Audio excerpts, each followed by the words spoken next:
सेलू नागपूर महामार्गावर जंगलापूर पाटीजवळ नागपूरकडे जाणाऱ्या कारने समोरील उसाचे ट्रॅक्टरला मागाहून धडक दिल्याने झालेल्या अपघातात एक जण जागीच ठार झाला, तर एक गंभीर जखमी झाल्याची घटना सोमवारी दुपारी 4:30 सुमारास घडली. प्रशांत सायंकार, वय 45, रा बोरगाव मेघे असे मृत व्यक्तीचे नाव आहे. तर ऋषिकेश ढोढरे, वय 40, जामणी असे जखमी झालेल्या व्यक्तीचे नाव आहे.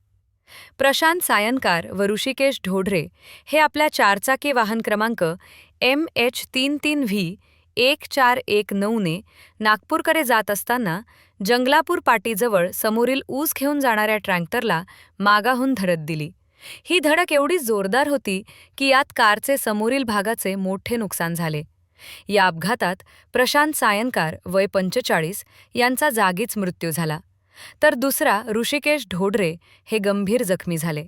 घटनेची माहिती मिळताच रुग्णमित्र प्रज्वल लटारे यांनी घटनास्थळी धाव घेत आपल्या रुग्णवाहिकेने जखमीला उपचारासाठी तातडीने रुग्णालयात दाखल केले.